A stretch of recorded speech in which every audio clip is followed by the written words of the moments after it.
3장 10절과 그리고 14절입니다. 같이 읽겠습니다. 시작.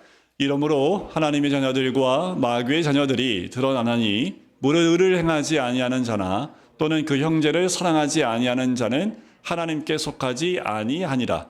우리는 형제를 사랑함으로 사망에서 옮겨 생명으로 들어간 줄을 알거니와 사랑하지 아니하는 자는 사망에 머물러 있느니라. 아멘. 오늘 말씀을 읽으면서 좀 충격을 받으셔야 되는 말씀입니다. 이거 뭐지? 라고 할 정도로 사도 요한이요, 굉장히 직접적으로 그리고 굉장히 직선적으로 명확하게 그리고 달리 해석할 여지를 주지 않아요. 우리는 좀 분리하면 해석을 살짝 돌려서 우리가 해석을 하려는 경향이 있는데, 오늘 요한 1서에 나오는 말씀은 해석이 필요 없고 그냥 말씀 그대로 봐야 될 말씀들이라는 거지요. 이 말씀에 보면 하나님의 자녀와 마귀의 자녀가 어떻게 구별되는지를 말해주고 있어요. 잘 보셔야 합니다. 하나님 자녀와 마귀 자녀 말고 회색 자녀는 없습니다. 다른 자녀 없어요. 하나님 자녀 아니면 다 마귀 자녀에 속해 있다라는 거지요. 그런데 우리는 어디에 속해 있습니까?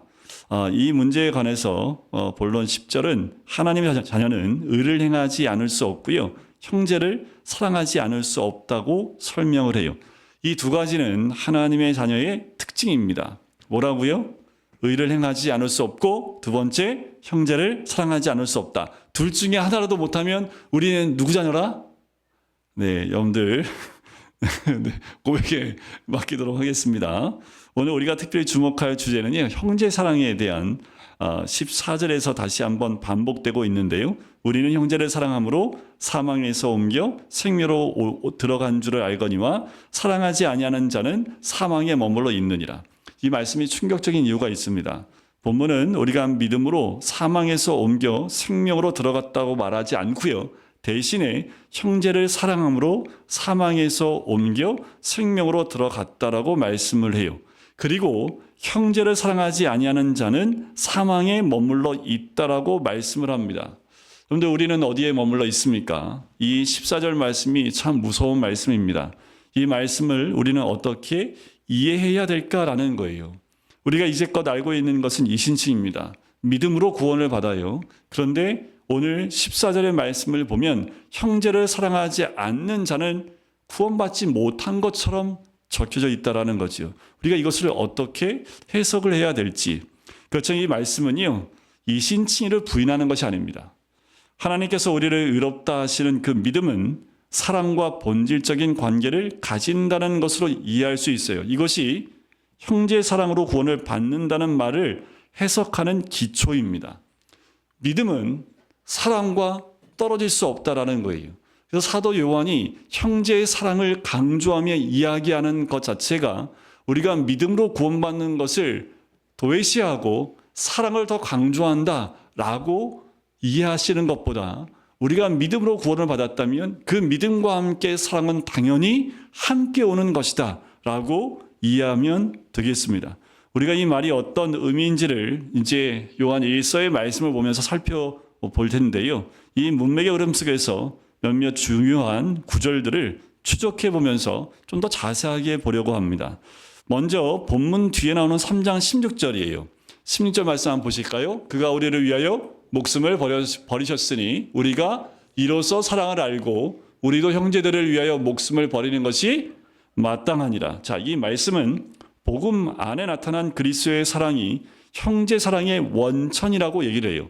우리가 형제를 사랑할 수 있는 건 뭐예요? 이렇게 복음 안에 나타난 그리스도의 사랑이 우리가 형제를 사랑할 수 있는 근거가 된다라고 말하는 거지요.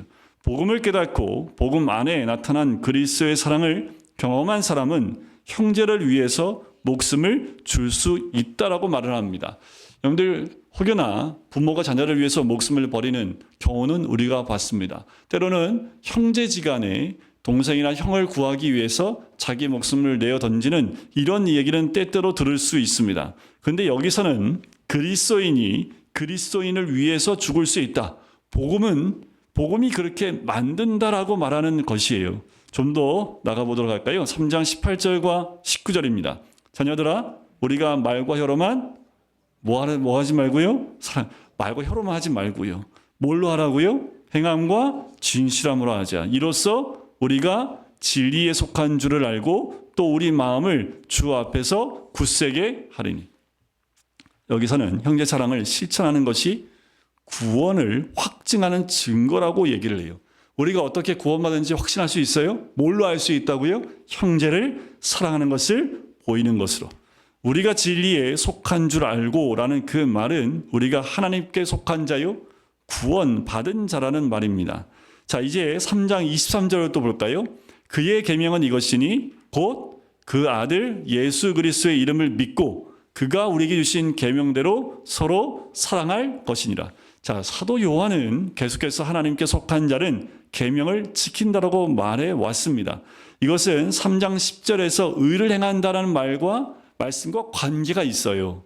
그런데 여기 사도 요한은 하나님의 계명은 그 아들 예수 그리스도의 이름을 믿고 그가 우리에게 주신 계명대로 서로 사랑하는 것이라고 말씀을 합니다. 자, 하나님의 계명을 두 가지로 말합니다. 예수님을 믿고 서로 사랑하는 것, 믿음과 사랑, 이 두 가지는 별개가 아니라는 거예요. 예수 그리스도를 믿는데 서로 사랑하지 않거나 예수 그리스도를 믿지 않는데 주 안에서 형제를 사랑한다는 말은 맞지가 않다라는 거지요. 그리고 사도 요한은 4장 1절부터 6절에서 믿음에 대해서 다루고 있고요. 4장 7절부터 12절까지는 사랑에 대해서 더 다루고 있습니다. 그리스도 안에서 믿음과 사랑은 함께 가는 거예요. 사도 요한은 이 믿음과 사랑을 별개로 두지 않고 믿음을 이야기하며 사랑을 같이 이야기하고 있다라는 거지요. 자, 그리스도 예수를 믿는 믿음은 형제 사랑으로 나타난다라는 말이에요. 우리가 믿음이 있다고 얘기하면 그 믿음을 어떻게 알 수 있어요? 우리가 형제를 사랑하는, 서로를 사랑하는 그 모습을 통해서 이 사람이 믿음이 있구나라는 것을 알 수 있다라는 거예요. 예수님이 세 계명을 주셨지요. 너희가 서로 사랑하라. 내가 너희를 사랑한 것 서로 사랑하라. 그러면 세상이 어떻게 안다고요? 그 사랑하는 모습을 보고 너희가 내 제자인 줄 알리라라고까지 말씀하셨다라는 거지요. 단지 제자임을 아는 것이 아니라 예수 그리스도를 믿는 자인지 아닌지를 우리가 서로 사랑하는 모습을 통해서 사람들이 알 것이다 라고 이야기하는 거지요.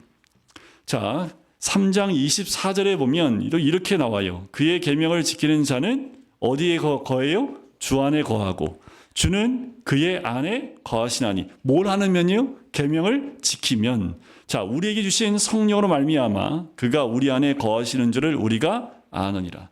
사도 요한은 여기서 하나님 계명을 지키는 자, 즉 주 예수 그리스도를 믿고 형제를 사랑하는 자는 어디에 거한다고요? 주 안에 거한다고요. 또 주가 그 안에 거하신다고 얘기를 해요. 즉 구원받은 하나님의 자녀라는 말씀이지요. 또 이 사람은 자기 안에 거하시는 누구요? 성령님으로 말미암아 주께서 자기 안에 거하신다는 사실을 안다고 이야기합니다.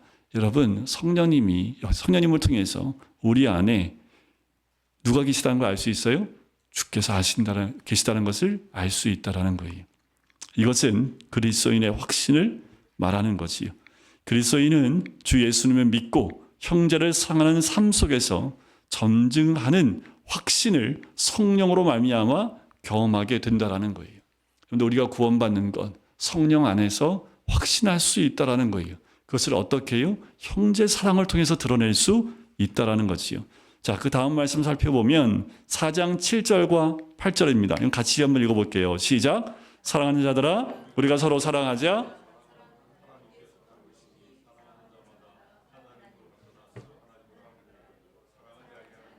하나님 알지 못하나니 이는 하나님은 사랑이십니다. 서로 사랑은, 여기서 말하는 서로 사랑이라는 그 말은 형제의 사랑을 말하는 거예요. 형제를 사랑하는 자는 누구에게 속한 자예요? 하나님께 속한 자이고 하나님으로부터 난 자이며 하나님을 아는 자다라고 얘기를 해요. 서로 사랑하는 것, 형제를 사랑하면. 만일 형제를 사랑하지 않는다면 그는 하나님을 알지 못하는 자입니다. 즉 하나님의 자녀가 아니라는 말이지요. 이 말씀은 그리스도인의 서로 사랑은 거듭남의 시금석이라고 말합니다. 자, 이제 4장 11절 한번 볼까요? 사랑하는 자들아, 하나님이 이같이 우리를 사랑하였은즉 우리도 서로 사랑하는 것이 마땅하도다. 다시 한번 사도는 3장 16절에서 말한 것과 같이 우리의 형제 사랑은 복음 안에서 나타난 하나님의 사랑을 아는 자의 마땅한 반응이고 증거라고 말을 하고 있는 거예요. 자, 그 다음 구절 12절을 보면 어느 때나 하나님을 본 사람이 없으되 만일 우리가 서로 사랑하면 하나님이 우리 안에 거하시고 그의 사랑이 우리 안에서 온전히 이루어지느니라. 하나님은 모든 믿는 자들, 하나님의 자녀들 안에 거하시는데 여기서 우리가 서로 사랑하면 거하신다는 말씀입니다. 우리가 서로 사랑하면, 그리고 우리가 서로 사랑하면 하나님의 사랑이 우리 안에서 온전하게 되어진다라는 거지요. 이것을 보고 세상 사람들이 그리스도인이구나, 예수 믿는 사람이구나, 안디옥 교회에 믿었던 사람들이 그리스도인이라는 이름을, 그 명칭을, 그 별명을 들었던 이유가 여기에 있었던 거지요. 이것은 하나님의 사랑이 그 목적을 이루는데 그 사랑을 받은 사람들이 서로 사랑함을 통해서 하나님의 사랑의 목적을 이룬다라는 거예요. 하나님의 사랑의 목적이 우리 안에서 이루어지는 것을 경험하는 거지요. 4장 19절에는 이렇게 나옵니다. 우리가 사랑함은 그가 먼저 우리를 사랑하셨습니다. 또 말하지요. 우리의 형제 사랑의 원천은 우리에게 있지 않고 어디 있다고요? 하나님께서 먼저 우리를 사랑하신 것 안에 있다라고 말합니다. 그것이 무엇입니까? 바로 복음이지요. 자, 4장 21절과 5장 1절에 보면 이렇게 연결이 됩니다. 우리가 이 계명을 주께 받았나니 하나님을 사랑하는 자는 또한 그 형제를 사랑할지니라. 우리 1절 같이 읽을까요? 예수께서 그리스도이심을 믿는 자마다 하나님께로부터 난 자니 또한 낳으신 이를 사랑하는 자마다 그에게서 난 자를 사랑하느니라. 자, 이 말씀은요, 이 주제의 결론을 지어주는 5장 2, 3절 바로 앞에 정리하는 말씀입니다. 그러니까 하나님을 사랑하는 자는 형제를 사랑한다. 형제는 그리스도를 믿는 자, 곧 하나님께로 난 자다. 그러니까 뭐예요? 예수 그리스도를 믿는 그 형제를 사랑하는 것, 그것이 하나님을 사랑하는 자의 모습이다 라고 정리하고 있는 거지요.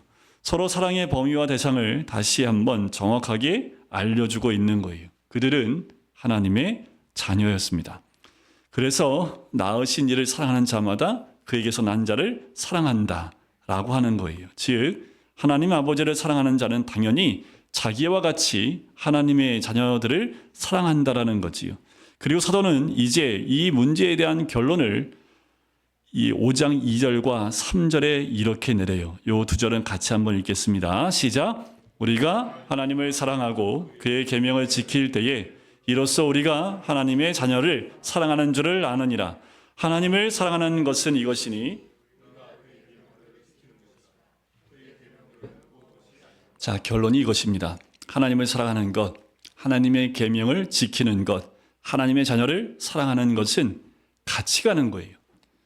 구분되거나 나눠져 있는 거 아니에요. 따로따로 가는 거 아닙니다.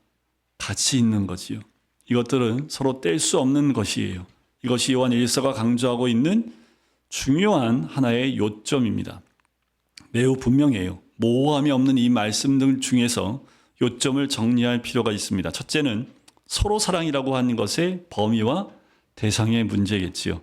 주님은 율법을 하나님 사랑과 이웃 사랑이라고 요약해 말씀해 주셨습니다. 성경은 이웃을 사랑할 것을 분명히 말씀할 뿐만 아니라 누구까지 사랑하라고 얘기했어요? 원수까지요. 그러나 요한 1서에서 말씀하는 서로 사랑은 형제 사랑을 말합니다. 형제는 5장 1절에 말하듯이 하나님께로부터 난 자, 그리고 예수께서 그리스도이심을 믿는 자, 그들이 형제입니다. 그리고 이 형제 사랑은 그가 하나님으로부터 난 자임을, 그가 참된 신자요 하나님의 자녀임을 증명하는 표라는 거지요. 그러므로 그리스도인에게 형제 사랑은 단순한 명령이 아닙니다. 그가 그리스도인이라는 사실을 다른 누구에게라기보다는 자기 자신에게 증명하는 표예요. 내가 예수를 믿어요. 그러면 자연스럽게 우리 마음과 우리 중심에 하나님의 사랑을 받은 자로서 같은 믿음에 있는 형제를 사랑하고 섬기는 그 모습은 당연한 증명할 수밖에 없는 표로 드러난다라는 거지요. 우리는 성경에서 특별히 신약의 신서를 통해서 한 가지 우리 신앙에 관련되어 있는 중요한 명제를 하나 보려고 해요. 그게 뭐냐면 존재가 행위를 결정한다라는 거예요. 전에도 재밌는 이야기 가운데 학교 선생님이 민방위 훈련 들어가서 개 잡아먹다가 걸려가고 감옥 간 사건 제가 말씀드린 거 있죠. 아무리 학교 선생님이라 하더라도 군복을 입는 그 순간 뭐가 돼요? 정체성이 뭐가 돼요? 군인이 돼요. 아이들을 가르치는 사람이 말이 거칠어지기 시작하고 그리고 행동을 이제 좀 험한 행동으로 바뀌어지는 것을 봐요. 정체성이 그 사람의 행위까지 영향을 주고 있는 거지요. 우리가 어떤 정체성을 가지고 있느냐가 굉장히 중요합니다. 나는 누구인지, 과연 그리스도인은 누구인지. 로디 존스 목사님은 이렇게 얘기해요. 그리스도인은 그리스도로만 설명될 수 있는 사람이다. 맞는 말이지요. 우리 정체성이 그리스도인입니까? 그러면 우리는 어떻게 해석할 수 있어요? 그리스도로만 드러낼 수 있다라는 거예요. 이 말은 그리스도인에게 있어서 그를 설명할 수 있는 단어, 그의 정체성과 관련해서 가장 으뜸되는 단어는 그리스도 외에는 없다라는 거지요. 여러분들 물론 저를 표현할 때, 소개할 때 우리 소리들의 아버지, 또 사모의 남편이고 금강교회 담임 목사로서 전에는 회사 다닐 때 무슨 일을 했으며 또 학교 다닐 때 공부는 곧잘 했던 적도 있고 못했던 적도 있고 또 내가 했던 취미 생활이나 뭐 이런 것들 뭐 내가 어느 나라에 살고 있고 내가 뭐 외국을 뭐 어디 갔다 오더라도 네, 이런 것들을 통해서 내 자신을 설명할 수 있을지 모르겠습니다. 하지만 제가 그리스도인이라는 것, 제가 하나님의 아들이라는 것보다 나를 더 극명하게 표현할 수 있는 건 아무것도 없습니다. 내가 누구의 자녀이며 내가 대한민국에 사는 사람이고 때로는 내가 장관이고 대통령이고 아무 소용없어요. 내가 그리스도인이라는 그 명칭보다 그 존재보다 더 귀하고 존귀한 것은 없다라는 거지요. 그리스도인은 참된 그리스도인을 만나게 될 때 그때 비록 그와 같은 인간적인 차원에서 공유할 수 있는 것들이 없다 할지라도 그를 사랑하게 된다는 거지요. 제가 이것을 굉장히 깊게 경험한 사람인데 제가 대학교 4학년 1학기를 마치고 캐나다로 그냥 떠났습니다. 가방 하나 들고 말로는 부모님한테는 언어 공부, 영어 공부하러 그때는 많이 나갔기 때문에 언어 공부한다고 얘기하고 관광 비자 가지고 갔어요. 캐나다는 관광 비자가 6개월까지 됩니다. 말만 잘하면 6개월 주고요. 더 말 잘하면 6개월 연장까지 해줍니다. 그래서 제가 8개월 있다 왔는데 놀라운 건 뭐냐 하면 그래도 저희 교회에 잠깐 오셨던 여자 전사님이 네, 공항에서 아무런 영역 없어요. 그냥 아는 친구하고 앉아 있는데 교회 다니냐고, 교회 다닌다고, 예수 믿는다고, 그럼 뭐 따라오라고. 그래서 따라가서 한 달 동안 그 전사님 집에 살았어요. 아무 연고 없는데 그렇게 한 달 살다가 또 누구를 만났냐면 현지인 기독교인을 만납니다. 캐나다인을 만났어요. 어떻게 만났는지는 기억이 어떤 소개로 만났는지 기억은 안 나요. 그런데 셀 모임하는 그 가정 모임에 갔는데 나이가 저희가 가장 어렸는데 나이가 많으신 분이 턱수염이 이렇게 난 할아버지, 머리는 하나도 없으시고 턱수염만 이렇게 있는 할아버지신데 20대 청년하고 같이 누워서 얘기를 하더라고요. 그게 굉장히 그때는 그게 굉장히 쇼킹했습니다. 할아버지하고 20대 청년하고 둘이 이렇게 엎드러져 가지고 둘이 서로 대화를 하고 있는 거예요. 이거는 상상도 못 하잖아요. 그죠? 여러분들 구역 예배 갔는데 장로님하고 우리 윤소리하고 같이 이렇게 옆으로 누워가지고 얘기한다는 이게 말이 돼요? 근데 거기는 너무 자연스러운 거예요. 근데 더 놀라운 건 뭐냐면 저희가 이렇게 나눔을 하다가 말을 잘 못하지만 갈 데가 없다 그랬더니 자기 집에 1층 비어있다고 와서 살겠냐고. 그래서 나 돈 없다. 아니 비어있으니까 그냥 와서 살라고. 그 말 듣고 거기서 6개월 살았습니다. 돈 하나도 안 내고요. 빨래까지 다 해줘요.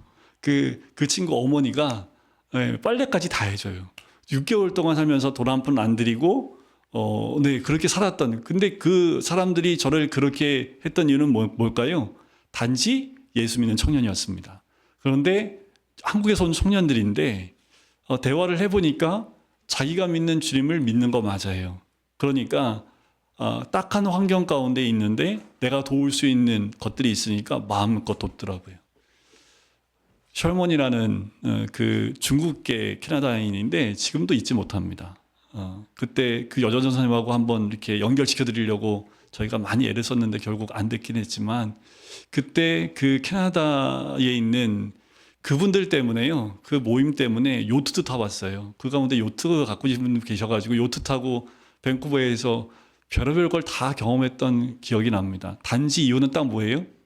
예수 믿는 청년이라는 것 때문에요. 주를 믿는 형제라는 것 이유 하나만으로 그 사랑을 받았던 경험을 하게 됩니다. 이 요한일서에 나오는 형제 사랑이 그와 같은 사랑이지 않을까라는 생각이 들어요.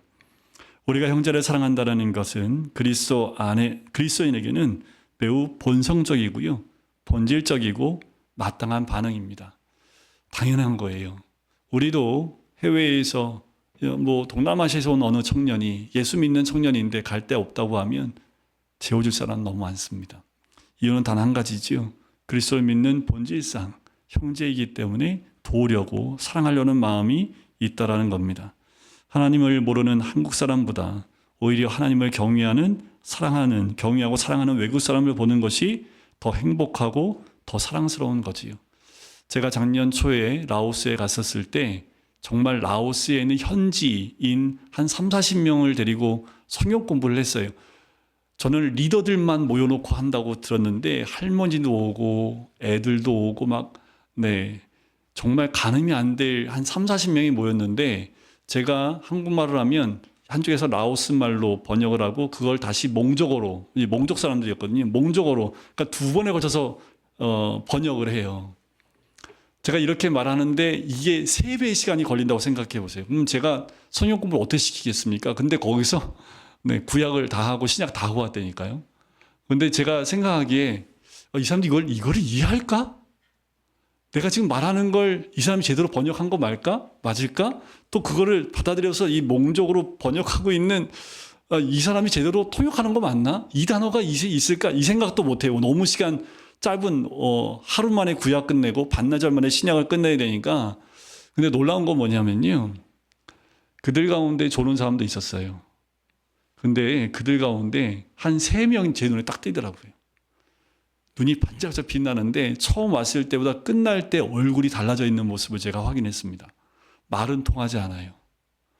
너무 감사한 건 뭐냐면 그분이 섬기고 있는 교회에 그 산속으로 갔거든요. 근데 저한테 사인해달래요. 제가 너무 놀랐어요. 왜 사인해달라냐고. 저는 뭐 사인 같은 거 모른다고 그랬더니 근데 이분이 뭐 간주하고 싶은 게 있는데 사인해달래요. 그래서 성경 말씀 한 구절을 적어서 드렸거든요. 그랬더니 이제 그거를 몽족어로 적어서 드렸더라고요. 거기에 와 있는 정말 먹을 것도 없고 정말 못 사시는 분들인데 예수 믿는 거 하나 때문에 거기에 다 모였어요. 어떤 분은요, 거기에 오면 아침, 점심, 저녁을 다 드리거든요. 그거 먹으려고 오신 분도 계세요. 눈에 딱 보면 알잖아요. 근데 이게 앉아있지만 저희가 딱 보면 알아요. 이제 어떤 상태인지 알아요. 또 이 말이 안 통해도 다 알겠더라고요. 근데 너무 말씀에 집중하고 있는 그 사람들의 모습을 보니까 너무 사랑스러운 거예요. 그래서 솔직히 올해 또 와달라고 부탁을 해가지고 제가 일단은 간다고 얘기를 해놨어요. 단지 우리 성도님들이 보내줘야 간다라는 조건을 일단 달고, 그래서 이번에 오시면 진짜 리더들만 모아놓고 리더들만, 거의 사역자들, 교회에 섬기고 있는 리더들만 성역 공부할 수 있도록 해달라고. 근데 그런 그리스도의 모습이 너무 아름답게 보였다라는 거죠. 이유는 단 한 가지예요. 말도 안 통해요. 얼굴 색깔도 다르고 삶의 풍속도 다르고 완전히 다른 사람들인데, 그런데 그들 안에 그리스도가 있었다라는 거지. 그거 외에는 다 달라요. 딱 한 가지만 같은 거지요. 우리는 주 안에서 그리스도인이었다라는 거지요. 그런데 너무 안타까운 건 뭐예요? 교회 안에서 나눠져 가고 있는 모습들을 봅니다. 교회 안에 형제와 자매들이 모였으면 더 서로 사랑하고 섬겨야 되는데 지방색으로 또는 끼리끼리한 그 문화로 그리스도 안에서 무너져야 마땅할 장벽들이 그대로 세워져 있는 한국 교회의 모습이 있다라는 거지요. 이것은 교회가 혹은 그리스도인이 스스로 자신의 교회됨과 그리스도인됨의 영광스러움을 저버리는 행위이지요. 여러분 자신을 설명하는 데 있어서 그리스도보다 더 큰 요소가 우리의 의식 속에 있다면 우리는 참된 그리스도인일 수 없겠지요. 나를 드러낼 때 그리스도인이라는 것보다 더 값지다고 생각하는 자신의 모습이 있다면 어쩌면 우리는 참 그리스도인이 아닐 수도 있다라는 겁니다. 자, 이런 관점에서 우리는 형제 사랑이 왜 참된 신앙의 증거일 수밖에 없는지 확인할 수 있어요. 형제를 사랑한다는 것은 그가 자기가 사랑하는 그리고 자기를 낳으신 하나님께로서 난 자이기 때문입니다. 기질이 같거나 동양이거나 동창이거나 뭐 그런 것이 아니에요. 그가 하나님께서 낳은 사람이기 때문입니다. 그리스도인은 죄인을 죄인 자체로는 사랑할 수 없어요. 왜냐하면 그 죄인에게는 자연스럽게 죄가 드러나기 때문에 그리스도인은 죄악을 미워할 수밖에 없지요. 하지만 하나님의 자녀에게서 하나님 아버지를 닮은 거룩한 성향이 흘러나오는 것을 보면 너무나 기뻐하는 거지요. 처음 본 사람인데도 예수님을 닮아가려고 애를 쓰는 그 모습을 보면 굉장히 마음에 기쁘고 도와주고 싶고 함께 그 길을 가고 싶어하는 마음이 있게 되는 거지요. 같은 본성, 같은 인생관, 같은 거룩한 소원들과 관심, 같은 축복된 소망을 가진 같은 사람으로 바라보는 거지요. 이런 방식으로 형제 사랑은 참된 신앙의 증거로 자기 자신의 신앙의 참됨을 확증해 줍니다. 이것이 그리스도인의 본능입니다. 본능을 따라 힘을 다해 행할 것을 권면하는 거지요. 요한일서 3장 18절입니다. 자녀들아, 우리가 말과 혀로만 사랑하지 말고 행함과 진실함으로 하자. 그리고 19절을 보실까요? 같이 읽겠습니다. 시작. 이로써 우리가 진리에 속한 줄을 알고 또 우리 마음을 주 앞에서 굳세게 하리니. 이로써 이 말은 형제를 행함과 진실함으로 사랑함으로써 우리는 자신이 진리에 속한 하나님의 자녀라는 사실을 확신하게 된다라는 거지요. 그러면 또 우리 마음을 주 앞에서 굳세게 하리니, 그 말은 형제 사랑은 기도에 영향을 미친다라는 그 말입니다. 우리가 형제를 미워한다면 우리의 기도가 막히는 것이 당연하겠지요. 형제를 미워하면서도 기도가 잘 된다면 그것은 기만일 수밖에 없어요. 요한일서 4장 20절에 보면 누구든지 하나님을 사랑하노라 하고 그 형제를 미워하면 이는 거짓말하는 자니 보는 바 그 형제를 사랑하지 아니하는 자는 보지 못하는 바 하나님을 사랑할 수 없다라는 거지요. 그런데 이런 감정들, 이것은 우리가 육을 입기 때문에 자연스럽게 갖는 그 감정들이 있어요. 하지만 이 영적인 감정은 그리스도를 믿는 하나님으로부터 주어지시는 그리스도인이 갖는 그 거룩한 본성이 우리 가운데 있기 때문에 자연스럽게 우리 안에 실제하는 본능이라는 거지요. 이런 사랑의 마음이 어디서부터 나올까요? 그것은 하나님의 무한하신 은혜의 결과로 말미암아 하나님에 의해서 용서받았다는 것을 참으로 알고 믿는 자들은 그 가슴에 하나님의 사랑을 가지고 있는 자들이며 그 사랑은 어떤 모습으로든지 나타나게 되는 거지요. 이 형제 사랑의 모든 원천은 바로 복음 안에 나타난 하나님의 사랑인 거지요. 그럼 이 사랑을 우리가 어떻게 하면 자라나게 할 수 있을까요? 어떻게 하면 더 큰 사랑으로 우리 가슴을 채우고 더 형제를 더 많이 더 깊이 사랑할 수 있을까요? 그것은 딱 하나입니다. 하나님을 더 깊이 알면 알수록 그 사랑은 더 깊어진다라는 거예요. 존 칼빈이 이렇게 얘기합니다. 하나님을 아는 지식과 우리 자신을 아는 지식이 함께 간다라고 얘기를 해요. 우리 안에 하나님의 사랑으로 더 깊어지면 깊어질수록 형제를 사랑하는 그 깊이는 더 깊어지게 된다라는 거지요. 형제 사랑은 참된 그리스도인의 표요, 참된 신앙의 증거라는 사실, 우리는 살펴보면서 두 가지 적용적인 권면을 드리려고 해요. 첫째로는 하나님을 더 깊이 알기를 힘써야 합니다. 여러분들 더 하나님을 많이 만나십시오. 더 예수님을 많이 경험하십시오. 말씀을 더 많이 묵상하세요. 말씀을 통해서 그리스도를 더 많이 만나세요. 말씀을 통해서 하나님의 사랑과 그 인격과 인품을, 성품을 더 닮아가십시오. 성경을 통해 드러난 하나님의 성품을 묵상하고 경건한 서적들을 탐독하고 하나님의 사람들의 전기를 통해서 참된 경건이 어떤 것인지 생각하는 거예요. 그러면서 하나님의 사랑으로 우리의 가슴을 태워주시기를 간구하는 거지요. 하나님, 우리가 아는 것만큼, 아니 모르더라도 더 큰 하나님의 사랑으로 우리의 가슴을 뜻없이 채워달라고 여러분들 또 간구하며 기도하는 겁니다. 두 번째는 형제를 위해서 기도하는 일입니다. 기도하는 일은 어쩌면 신앙생활 가운데 가장 어려운 일일 수 있어요. 잠시 기도하는 것 가능합니다. 하지만 그런 기도에 풍성한 은혜를 누릴 수는 없지요. 우리가 기도가 우리의 삶의 중요한 일정이 되게 해야 합니다. 적어도 1시간 정도는 기도해야 나뿐만이 아닌 나에게 허락하신 많은 형제와 자매를 위해서 기도할 수 있는 넓이가 생기는 거지요. 에베소서 1장 16절에 보면 사도 바울도 이렇게 기도하지요. 내가 기도할 때 기억하며 라고 얘기했던 것처럼 하나님 앞에서 형제들을 기억하는 거지요. 그 자체가 형제 사랑일 뿐 아니라 그렇게 하면서 우리는 형제를 더욱 사랑하게 되는 겁니다.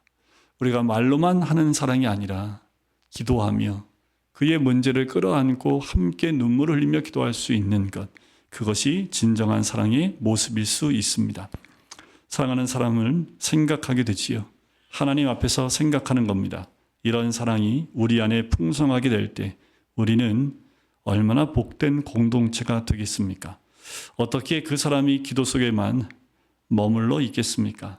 하나님 앞에서 가지는 시간을 더 확보해야 합니다. 더 기도해야 돼요. 품고 기도해야 될 수많은 영혼들을 우리가 그리스도의 사랑으로 품고 기도해야 하지요. 형제 사랑은 하나님께서 교회를 얼마나 복되게 하시는 하나님의 은혜의 선물인지, 형제 사랑은 오직 하나님의 자녀들만이 누리는 은혜와 복이라는 것, 이 은혜를 더욱 누리기를 힘써야 될 줄 믿습니다. 그래서 여러분, 우리 금강교회가 더욱 그 사랑으로 충만해졌으면 좋겠어요. 제가 오늘 한 군데 다녀오면서 식사를 하는데 옆에 보니까 어느 교회 성도분인 것 같아요. 뭐 목사님 얘기하고 막 얘기를 하시더라고요. 가만히 이제 식사하면서 저희도 뭐 아내하고 사모하고 이제 밥 먹어서 교회 얘기를 종종 했지요. 가정 얘기하면서. 근데 이제 그분들의 얼굴을 보면서 좀 아쉬운 게 좀 있더라고요.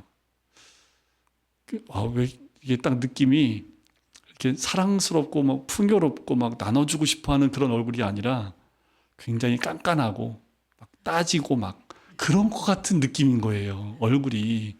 딱 보니까 60대가 다 넘으셨는데 두 분들이 말하는 어투가 그래요. 뭐 그 목사님 뭐 어떻고 저쩌고, 뭐 권사는 어떻고 얘기하는데 참 마음이 좀 이게 그걸 들으면서 오늘 형제 사랑에 대해서 얘기를 해야 되는데 우리 성도님들은 처음 보는 사람이 봐도 사랑의 얼굴이 풍성한, 적어도 교회 신앙생활을 한 20년 했으면 20년 생활한 후덕함이 얼굴에 충만해서, 근데 그 연수만큼 사랑이 얼굴에 가득가득 넘치면 처음 보는 사람들이 저 사람은 어떻게 저렇게 얼굴이 뽀얗냐, 왜요? 우리가 사랑하면 얼굴이 예뻐 보인다고 하는 것처럼 여러분들 우리 안에 하나님의 사랑으로 충만하길 원합니다.